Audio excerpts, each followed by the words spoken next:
নিউজের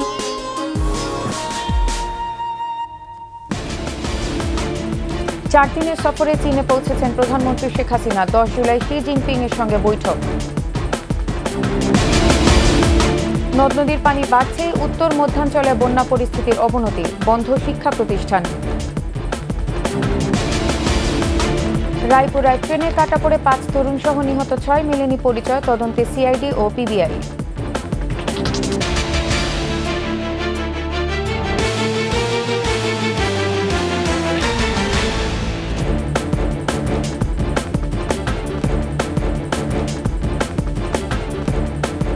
শুনছিলেন first security ইসলামী bank PLC সংবাদ শিরোনাম। আমন্ত্রণ জানাচ্ছি 21 দেশের সংবাদে, সাথে আছি আমি নার্গিস মুজিদ লিমা।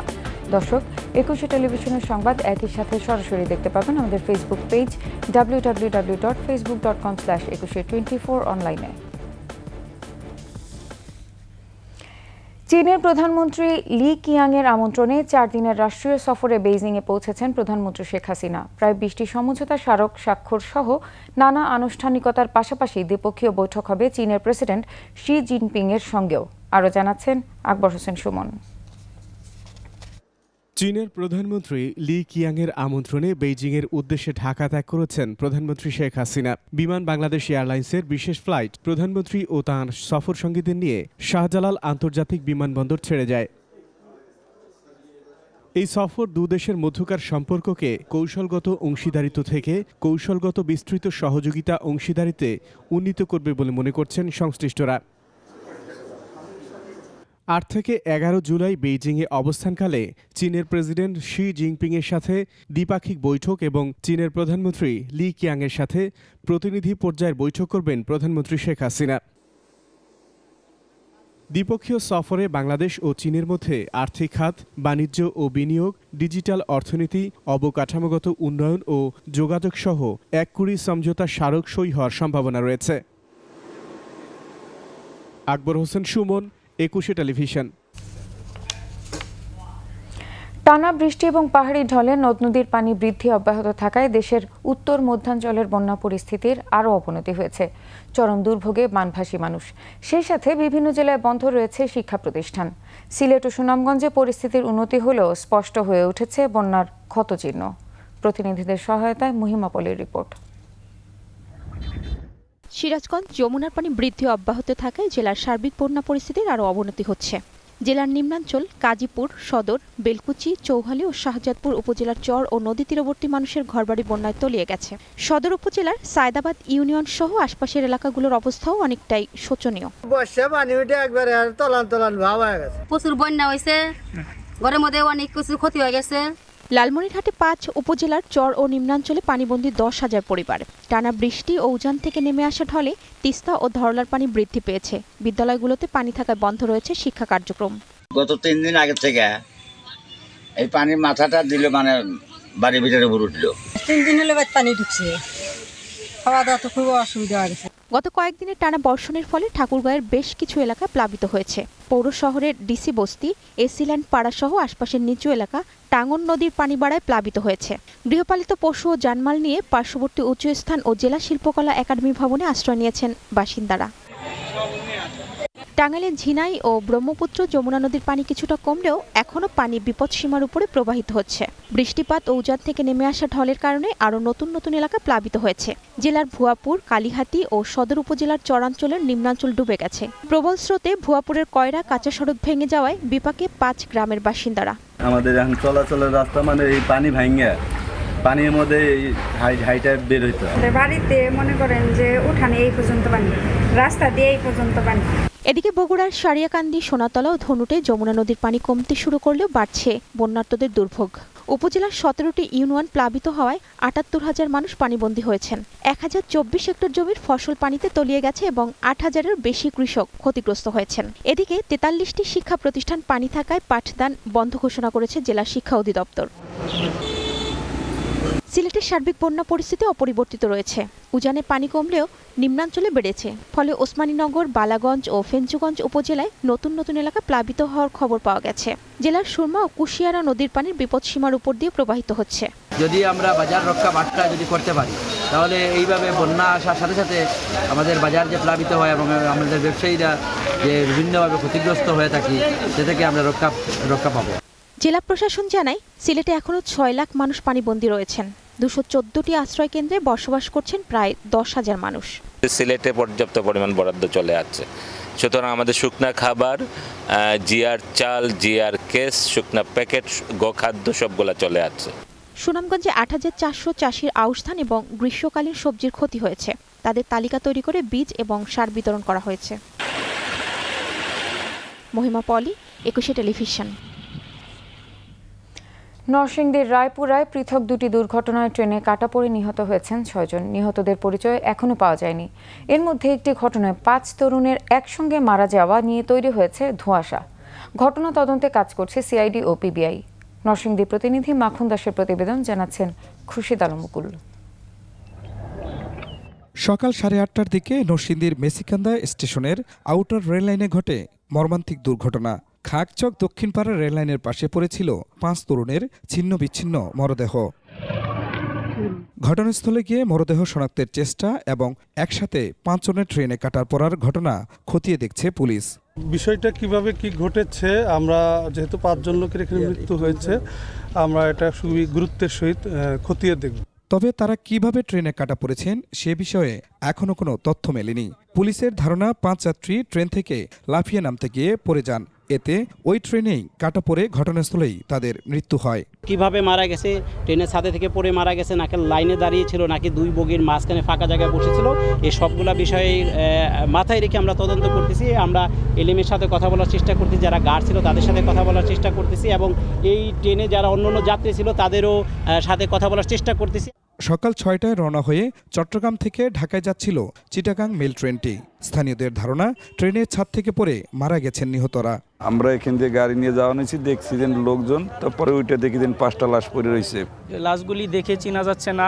আমার মনে হচ্ছে এটা আমাদের এই এলাকার লোকজন নয়, এটা হয়তোবা ট্রেন থেকে পড়ে সিটকে পড়ে ট্রেনের নিচে পড়ে গেছে আর কি। সম্ভবত রেলে বাড়ি খায়া রেলে কাটা পড়ে মারা গেছে, এটা আমরা ধারণা করতেছি। একই উপজেলার মেথিকান্দা রেল স্টেশন এলাকায় রেলগেট পার হতে গিয়ে ট্রেনে কাটা পড়ে নিহত হন আরও একজন। খুরশিদ আলম মুকুল, 21 টেলিভিশন। আমদানি বাড়ায় একদিনের ব্যবধানে হিলি স্থলবন্দরে পেঁয়াজের দাম কমেছে কেজিতে 5 থেকে 6 টাকা।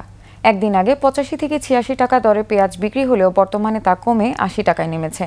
বন্দরের পেঁয়াজ আমদানিকারকরা জানান, রোববার 5টি ট্রাকে 145 টন পেঁয়াজ আমদানি করা হয়েছে। দাম বাড়ার কারণে সীমিত পরিসরে বন্দর দিয়ে পেঁয়াজ আমদানি করছিলেন তারা। শুল্ক প্রত্যাহার করা হলে আমদানি বাড়ার সাথে দেশের বাজারে 50 টাকায় পেঁয়াজের দাম নেমে আসবে বলেও দাবি তাদের।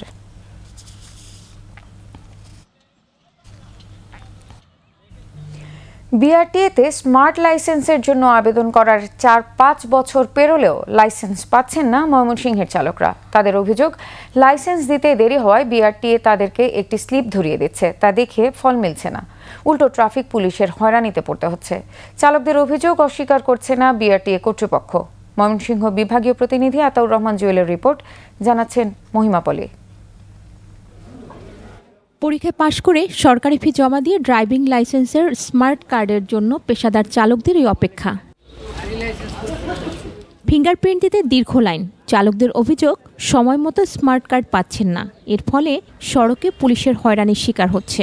সাহায্য পুলিশ দেখলে আপনার দেখলে গেলা দেখলো ওই খরচার টিয়া দেয়, তো কাট কই আবার পুরো লাইসেন্স জমা চাই। দাবিটা কার্ডটা যেন আমরা দ্রুত পাই, যেমন আমরা ডেট থাকতেই কার্ডটা পাই। ডেট না থাকলে পাইলে তো আবার রুটের সার্জনের ঝামেলা। মেয়াদ শেষ হওয়ার পরও স্মার্ট কার্ড না পাওয়ায় হতাশ চালকরা। সবকিছু ওকে করে দেখা গেছে লাইসেন্স করবে দেয়, দেখা গেছে আমরা কার্ড পাই না। যখন কার্ড পাই তখন দেখা গেছে কার্ডের মেয়াদ শেষ। পুরো 5 বছরই স্লিপ দিয়ে চালাইতে হয়েছে, আসল কার্ড কিন্তু পাই নাই, 3 মাস আগে পাইছি। সমস্যা আমরা রিনিউ করা গেলে কার্ড পাই বহুদিন পরে। চালকদের অভিযোগ অস্বীকার করছে না বিআরটিএ কর্তৃপক্ষ। কার্ডের আমদানি জটিলতার কারণে সময় মতো লাইসেন্স দেওয়া যাচ্ছে না বলে দাবি করছেন তারা। ড্রাইভিং লাইসেন্সের প্রিন্ট করা এবং তারা সরবরাহ করার প্রক্রিয়া চলতেছে। এখন তারা এই কার্ড ইম্পোর্ট করতে পারছে না। আপাতত ইম্পোর্টের কোনো জটিলতার কারণে এটা নিরসন হলে আমরা এটা নিয়মিত আবার আগের মতো ফার্স্ট ইস্যুতে দিতে পারো। ময়মনসিংহ বিআরটিএ কার্যালয়ে ড্রাইভিং লাইসেন্সের আবেদন করে স্মার্ট কার্ড পাওয়ার অপেক্ষায় আছেন 1100 চালক। মহিমা পলি, 21 টেলিভিশন। গাজীপুরের দক্ষিণ ছায়াবিথি এলাকায় মাটি খুঁড়তে গিয়ে পাওয়া গেল 16টি পরিত্যক্ত গ্রেনেড। সকালে ভবন নির্মাণ করতে কয়েকজন শ্রমিক মাটি খোঁড়ার সময় মাটির কলস বের হয়ে আসে। পরে ওই কলসের ভেতর থেকে 16টি গ্রেনেড পাওয়া যায়। বাড়ির মালিক খবর দিলে পুলিশ এসে তা উদ্ধার করে। গ্রেনেডগুলো পরীক্ষার জন্য বোম ডিসপোজেবল ইউনিট গিয়ে কাজ শুরু করেছে। নরসিংদীর শিবপুরে যাত্রীবাহী বাস চাপায় কলেজ ছাত্রের মৃত্যুর ঘটনায় বাসে আগুন দিয়েছে বিক্ষুব্ধরা। স্থানীয়রা জানান, দুপুরে ঢাকা সিলেট মহাসড়কের চৈতন্য বাস স্ট্যান্ডে এলাকায় সড়কের পাশ দিয়ে যাচ্ছিলেন মেহেদি। এ সময় সিলেটগামী রূপসী বাংলা বাসটি তাকে চাপা দেয়। এতে ঘটনাস্থলেই তার মৃত্যু হয়। ঘটনার পর উত্তেজিত জনতা সড়ক অবরোধ করে এবং যাত্রীবাহী বাসে আগুন ধরিয়ে দেয়। পরে পুলিশ গিয়ে পরিস্থিতি নিয়ন্ত্রণে আনেন।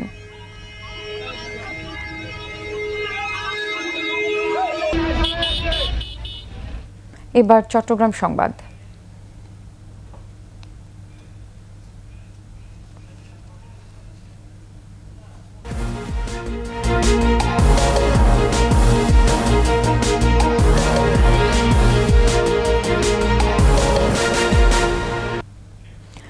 চট্টগ্রামের রিয়াজউদ্দিন বাজার পাখির গলিতে সাইফুল ইসলাম মনা নামে এক যুবককে কুপিয়ে হত্যা করেছে দুর্বৃত্তরা। স্বজনরা জানায়, নগরীর দেওয়ানবাজার এলাকায় ফার্নিচার ব্যবসা করতেন মনা। তার কিছু বন্ধু দীর্ঘদিন জুয়ার আসরে যোগ দেওয়ার জন্য বলে আসছিল।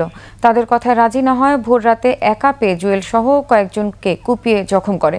পরে মনাকে উদ্ধার করে চট্টগ্রাম মেডিকেল কলেজ হাসপাতালে নিয়ে গেলে চিকিৎসক মৃত ঘোষণা করেন। এই ঘটনার সাথে জড়িতদের শাস্তির দাবি জানিয়েছেন স্বজনরা। এই ঘটনায় থানায় মামলা হয়েছে।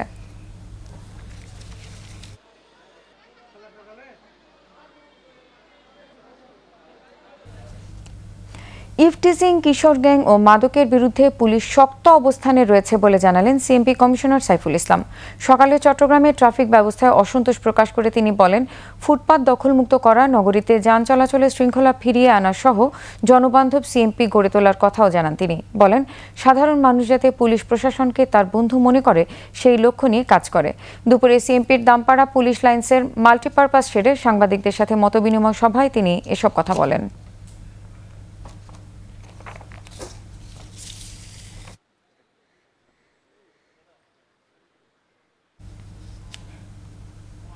শেষ করছি 21 দেশের সংবাদ। যাবার আগে first security Islamic bank PLC সংবাদ শিরোনামগুলো জানিয়ে দিব আরও একবার।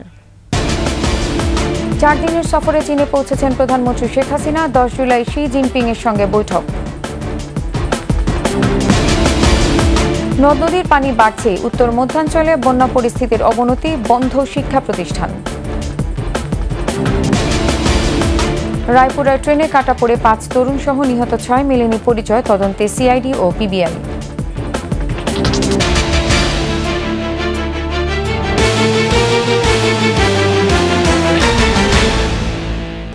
সর্বশেষ সংবাদ জানতে ডায়াল করুন 2021 নম্বরে আর ভিজিট করুন 21tv.com ওয়েবসাইটে। এছাড়া ফেসবুকে ভিজিট করতে পারেন www.facebook.com/2124 অনলাইনে। এতক্ষণ সাথে থাকার জন্য ধন্যবাদ। পরবর্তী সংবাদ সন্ধ্যা 7টায় দেখার আমন্ত্রণ রইল। 21-এর সাথেই থাকুন।